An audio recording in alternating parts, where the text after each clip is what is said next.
Today we are going to discuss a tool that revolutionizes the process of developing robust, scalable, aesthetically pleasing and very high performance web and mobile applications, particularly for software that use Oracle as their backend.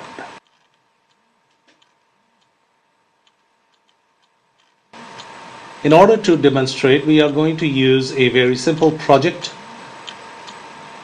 In this project, we are going to have a customer search facility to search for customers, pull back a set of records for displaying, and then be able to edit a single customer up to one level of detail, which is the addresses for that customer. And this application needs to be available for both the web and mobile devices.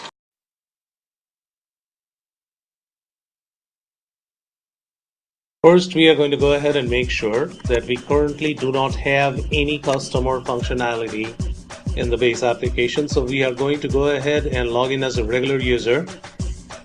There we go. And on your left-hand menu of the app, we literally don't have any customer functionality. In the next 8 minutes or so, we are going to witness development of a mobile and a web app without having to write any code. Both of these are going to be production ready, and if you do not follow along, don't sweat. This is actually meant to show how fast it can be done. So we are going to start with two tables, the customer and the customer addresses. The first step is going to be seeding the customer entity from the customer table. We are going to call it simple customer. The main thing to see out here is that every entity in WISE requires a primary key. So in this case it's customer ID, and it needs to know how to be populated. So in this case it's going to be populated by a sequence from called customer_s. Moving over to the fields, customer ID is actually internal and it's hidden from the UI. The customer number field is going to be the first to be displayed, and it's a text box. It is also going to be displayed in a result set after querying customers. Customer name is also going to be the same, a text box. The two checkboxes required for insert and update are checked to make it again required. We'll come to the active flag, which is a checkbox, and the field type is going to be checkbox. Coming to the start date, it is going to be a date type field. That means that later on we'll see a nice little pop-up for selecting a date. So we'll save all of that, and actually that's well, we have the customer type. Now customer type is of a type list. It's a drop-down list. I have a few predefined lists. Lookup is one, and that requires a parameter. The parameter is x1, and we are going to pass a value of customer_type to it.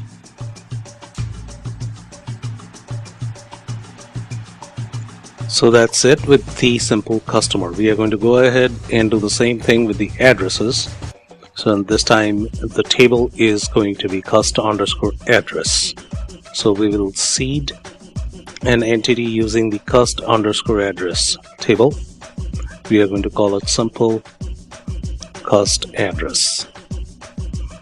Now the address is a child of the customer entity, or the simple customer entity. So that needs to be told to WISE what the parent of this child entity is.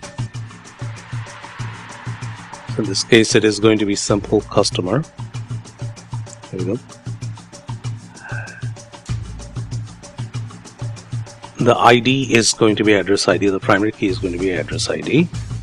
It's going to be populated from a sequence called cust_address_s. So we're going to save that and move over to the fields.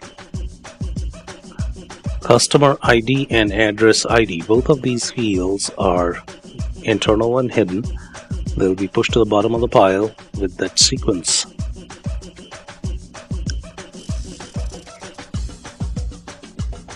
country is going to be a drop-down list again, and I have country codes as a drop-down list.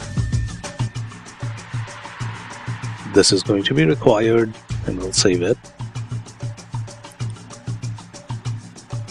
Address 1 will be a text box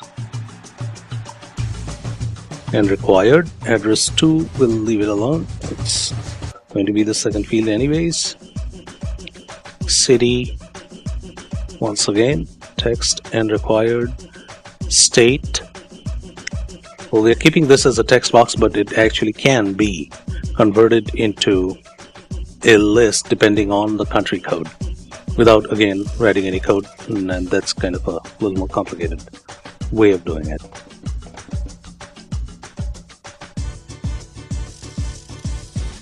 So zip code, and that's it. We are pretty much all set. So at this point we are going to go ahead and pull up the customer address once more, and we are going to see a little button called relate parent. That is to say, how does it relate to the parent? So customer ID of the child and the customer ID of the parent, which is simple customer entity, have to be the same. So the window wasn't quite visible, but that's what I did. So step 1, we generate an XML view. This is the publishing process. Step 2, store procedures and packages. Step 3, generate mapping. And step 4 is generating the Java bean that's going to hold data in the middle here. And finally, publish. So we are done with that. We still have a few things to do with the customer, simple customer. Go back and do the exact same thing.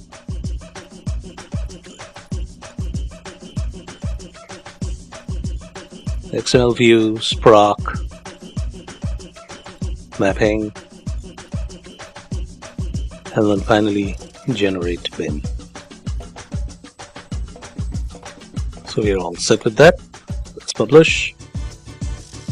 The customer entity is actually done. We will now see how we are going to develop a search screen and the search functionality for customers without having to write a single line of code.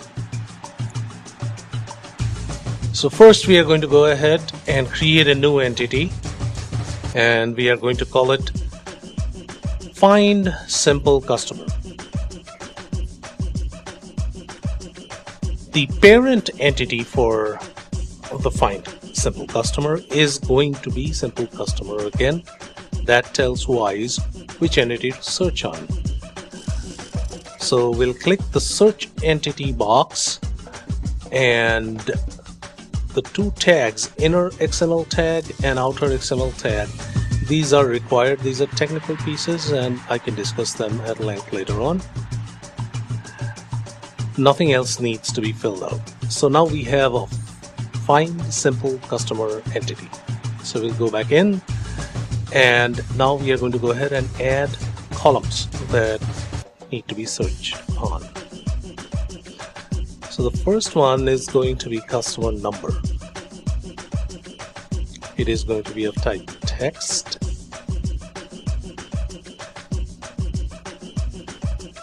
And we'll just go ahead and save it. The next is going to be the customer name.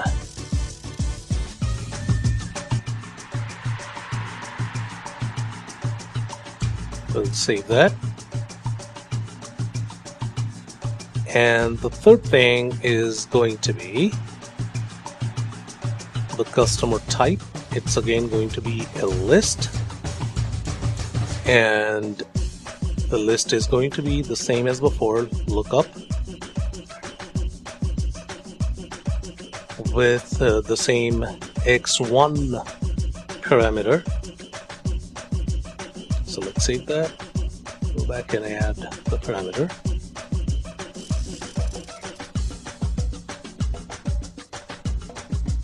as customer underscore type.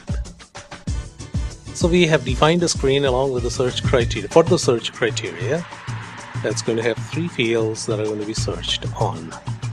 So there are only 2 things we need to do here. We will go ahead and generate the mapping and the Java P. So we should be done. And now we're going to say publish. None of the others, just publish. And actually we are all set to go. So now that all coding is done, we are going to go ahead and see how the actual web app works. So we log in as a regular user, and on our left hand menu we should see the find customers. There we go, find simple customer shows up. Let's search for wholesalers. There we go. So we'll pull up any one of those and try and make a small change, and we can edit the customer now. So we'll make a small change and call it Soyuz DR. Save it.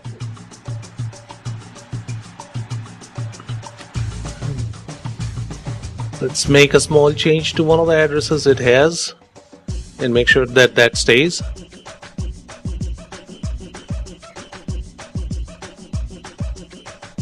We'll change the city to Boulder and save it. And that sticks.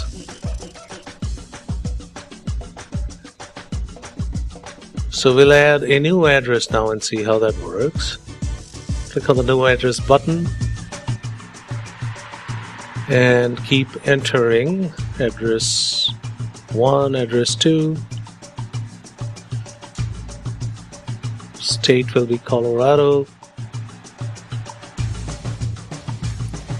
We're going to save it. Okay, so that stays as well. We'll try and create a new customer now. Click on new customer.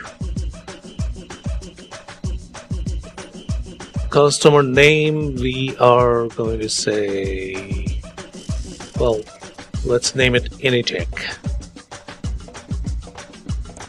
Date pop-up shows up automatically because it's a date type field, the start date. We'll see how the required validation works for customer type. See, it does that, so we have to enter a value. We'll say retailer. Now we are going to go ahead and make sure that the customer has actually stuck. So let's try and search for retailers. There we go, Initech shows up. Let's go back in and let's try and create a new address for Initech.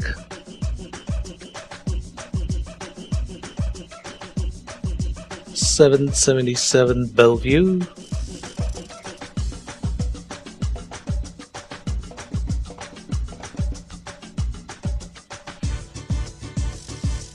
Third Street, well, street, we'll change that. Colorado 80113.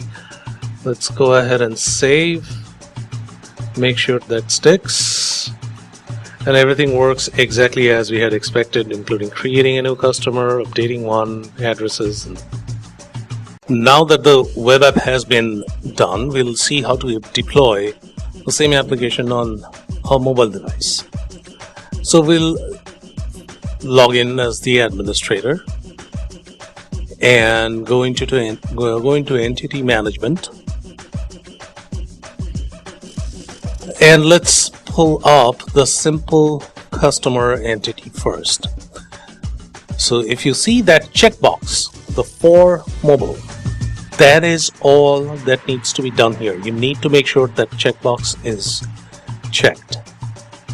Same with the entity for customer address. The for mobile checkbox needs to be checked. And finally, with the find simple customer, the same checkbox has to remain checked. That is all that is required for the mobile app. We'll now see how the mobile app actually works.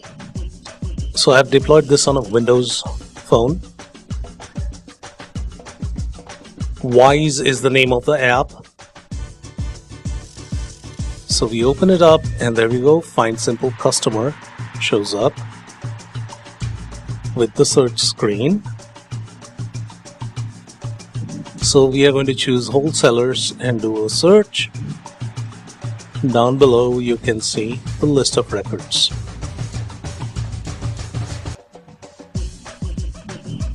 So editing a customer, we kind of do the same thing. Now we are going to remove that DR we had added before and try and save it.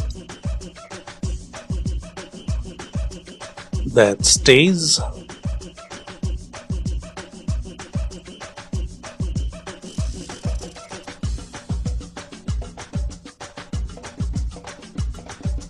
We are going to go ahead and add a new customer. So with customer number 9999.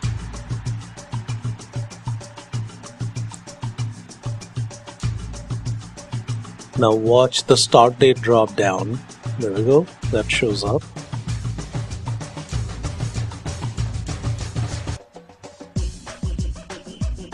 And finally we are going to choose the customer type and save.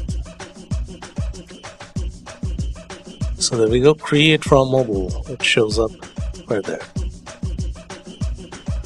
We are going to go ahead and pull up the create from mobile customer by searching using the search screen.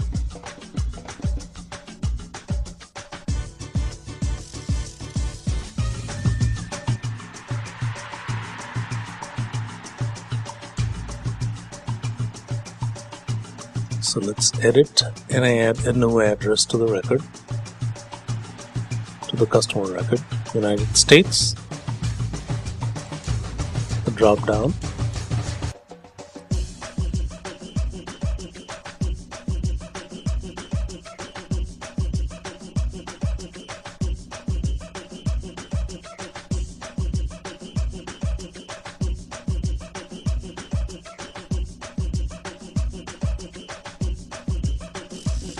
Denver is the city, state is Colorado, and zip code will be 80231. We're going to go ahead and save that.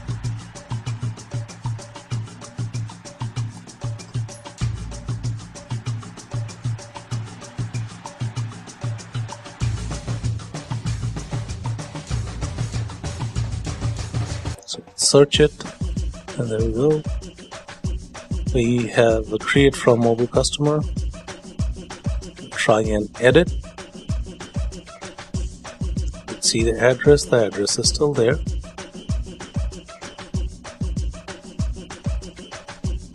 And there we go. The mobile app actually works exactly as designed.